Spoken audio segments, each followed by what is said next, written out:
ఉన్న బంగారాన్ని విడిపించి ఆ రోజు జై వీరబ్రహ్మ జై గోవిందమాంబ జై. నేను మీ కృష్ణమాచార్య శ్రీ బ్రహ్మపదం 2024 సంవత్సరం జూన్ మాసం మీనరాశి వారి యొక్క రాశిఫలం. శివాయ బ్రహ్మణే నమ, వీరబ్రహ్మేంద్ర స్వామినే నమో నమ.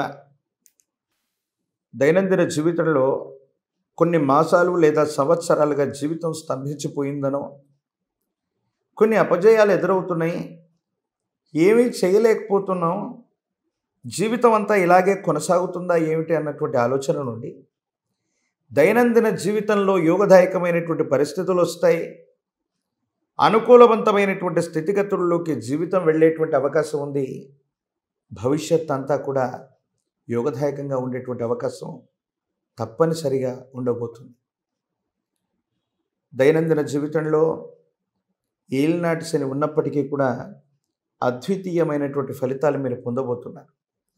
గతంలో ఏవైనా ఆరోపణలు వచ్చి ఉన్నా, ఇబ్బందులు జరిగి ఉన్నా, అపకీర్తి లభించినా, మీరు చేయని తప్పుకు జరిగినటువంటి కొన్ని రకాలైనటువంటి కొంతమంది వ్యక్తుల యొక్క చేతుల్లో మీరు మోసపోయినప్పటికీ, ఆ జరిగినటువంటి అంశాలు ఏవైనా ఉండవచ్చును కాక, మీ యొక్క ప్రవర్తన, మీ యొక్క సచ్చీలతని మీరు నిరూపించుకుంటారు. మీ పొరపాటు ఏమీ లేదు. కొంతమంది వ్యక్తులు ఉద్దేశపూర్వకమైనటువంటి చర్యల వల్ల మిమ్మల్ని ఇబ్బంది పెట్టారని అందరికీ తెలిసిపోతుంది. ఆరోగ్యపరమైన అంశాలు బాగున్నాయి, కుటుంబపరమైన స్థితిగతులు బాగున్నాయి, ఉద్యోగం చేస్తున్నటువంటి ఉద్యోగులు అవ్వచ్చు, వృత్తి వ్యాపార సంబంధమైనటువంటి స్థితిగతుల్లో ఉన్న వాళ్ళకి సానుకూలవంతమైనటువంటి అవకాశాలు ఉన్నాయి. యోగదాయకమైనటువంటి మార్పులు సూచించేటువంటి అనుకూలవంతమైనటువంటి మాసంగా ఈ మాసాన్ని మనం చెప్పచ్చు. మీకు ఉన్నతమైనటువంటి ఉద్యోగం సంప్రాప్తం అవుతుంది. మీరు చేసేటువంటి పనుల్లో పై అధికారులు లేదా యజమానుల యొక్క మన్ననల్ని మీరు పొందుతారు. క్రమశిక్షణ కలిగినటువంటి వ్యక్తే కాదు, నమ్మకస్తులుగా మీ మీద ముద్ర పట్టడం వల్ల మీరు చేసే ప్రతి పనిలో యోగదాయకమైనటువంటి స్థితిగతుల్లో అందరి యొక్క సహాయ సహకారాలు మీకు లభిస్తాయి. మీ ఆర్థిక పరిస్థితి మారుతుంది. కొంతమంది వ్యక్తులకు మీకున్నటువంటి ఆ రుణానుబంధాలు ఏవైతే ఉన్నాయో, ఏ ఒక్క వ్యక్తికి రుణానుబంధం ఉండకూడదు. ఎవరి నుండైనా సహాయాన్ని పొందితే తిరిగి మళ్ళీ దాన్ని తీర్చుకోవాలని తీర్చుకుంటారు. కానీ సంబంధ బాంధవ్యాలు మాత్రం అలాగా ఉండిపోతాయి.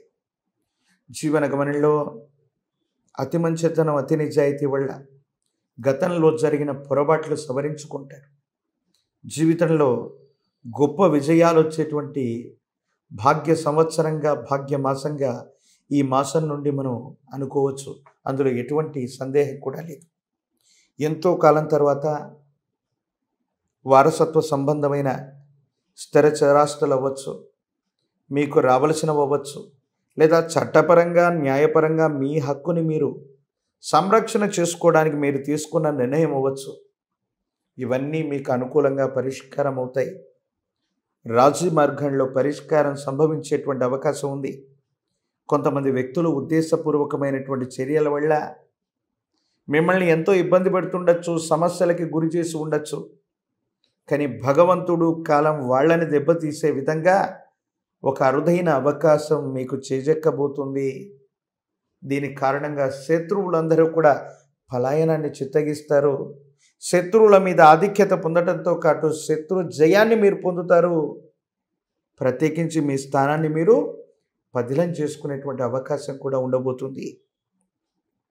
మీ గర్భవాసాన జనించిన సంతతి, వాళ్లకు సంబంధించినటువంటి విద్య, ఉద్యోగం, భవిష్యత్తుకు సంబంధించిన అంశాలు చాలా బాగున్నాయి, యోగదాయకంగా ఉన్నాయి. వాళ్ళు వృద్ధిలోకి వస్తారు. వాళ్ళకు సంబంధించిన భవిష్యత్తు కోసం మీరు చేసేటువంటి ప్రయత్నాలు చాలా సానుకూలవంతంగా ఉంటాయి. యోగదాయకమైనటువంటి ఫలితాలకి కారణమయ్యేటువంటి అవకాశం ఉంది. దైనందిన జీవితంలో ఎన్నో విపత్కరమైనటువంటి పరిస్థితుల్లో కూడా మొండితనం చేత, ధైర్యం చేత, మీకు మీరుగా ధైర్యం చెప్పుకుంటూ మీరు తీసుకున్న నిర్ణయాలు గొప్ప గొప్ప కష్టాలని కూడా ఎవరు ఊహించనటువంటి విధంగా మీరు దాటేసి ఉంటారనటంలో ఎటువంటి సందేహం కూడా లేదు. దాని గురించి మీరేమాత్రం కూడా ఆందోళన పడనక్కర్లేదు. ఆరోగ్యపరమైనటువంటి అంశాల పట్ల కొంత జాగ్రత్తగా ఉండండి. కుటుంబానికి సంబంధించి కానీ, వ్యక్తిగతమైన జీవితంలో సన్నిహితులు కానీ ఒక మరణ వార్త లేదా అంతిమ సంస్కారాలు, కర్మకాండలు ఇలాంటి విషాద సన్నివేశాల్లో పాల్గొనవలసినటువంటి పరిస్థితి ఒకటి ఏర్పడవచ్చు. ఏది ఏమైనా ఈ రాశిలో ఉన్నటువంటి రాజకీయ నాయకులకి సానుకూలవంతమైనటువంటి పరిస్థితులు ఉంటాయి. బోటాబోటీ మెజారిటీతోనైనా గెలవగలిగినటువంటి పరిస్థితులు ఉంటాయి. పదవీ ప్రాప్తి లభించేటువంటి అవకాశం కనబడుతుంది. ప్రత్యేకించి పరీక్షలు రాస్తూ ఉన్న విద్యార్థులకి యోగదాయకమైనటువంటి కాలమే. నిరుద్యోగులకి ఉద్యోగం లభించే అవకాశం ఉంది.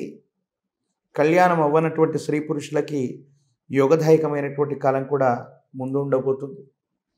అనుకూలవంతమైనటువంటి పరిస్థితులు రావటానికి మీ సమీప ప్రాంగణంలో ఎక్కడైనా అందరూ పూజించేటువంటి పాముల పుట్ట దగ్గరికి వెళ్ళి పాముల పుట్టలో గోక్షీరాన్ని పోసి 4 ఆదివారాలు లేదా మంగళవారాల పూట ప్రదక్షిణ చేస్తూ మొదటి వారం కానీ చివరి వారం కానీ అంగుళ ప్రమాణంలో ఉన్నటువంటి వెండి నాగపడగను అందులో వదిలిపెడితే జాతకంలో ఎన్నో రకాలైనటువంటి దోషాలు హరించుకుపోయి అనుకూలవంతమైనటువంటి అంశాలుగా మారేటువంటి అవకాశం కూడా తప్పకుండా లభిస్తుంది. ప్రత్యేకించి ప్రపంచ ప్రఖ్యాతిగాంచిన జ్ఞానప్రసూనాంబ సమేత శ్రీకాళహస్తీశ్వర స్వాముల వారి యొక్క ఆలయ ప్రాంగణానికి వెళ్ళి అమ్మవారిని స్వామివారిని విశేషంగా ధ్యానించి అమ్మవారికి స్వామివారికి జరిగే అభిషేక క్రతువులో పాల్గొని అమ్మవారి యొక్క ముఖమండపంలో ఉన్నటువంటి అద్భుతమైన రాశి చక్రాన్ని తిలకించి వస్తే జాతకంలోని సమస్తమైన ఇబ్బందులు తొలగిపోవటమే కాదు, యోగదాయకమైనటువంటి ఫలితాలు వస్తాయి. మీ స్థానాన్ని మీరు పదిలపరుచుకోవడంతో పాటు ఆర్థికంగా, ఆరోగ్యంగా, సామాజికంగా ఎంతో ఉన్నతమైనటువంటి స్థితిగతికి వెళ్ళడానికి మీరు చేసే ప్రయత్నాలు సఫలీకృతమవుతాయి. అనుకూలవంతమైనటువంటి ఫలితాలకి కారణమయ్యేటువంటి అంశంగా మనం చెప్పచ్చు.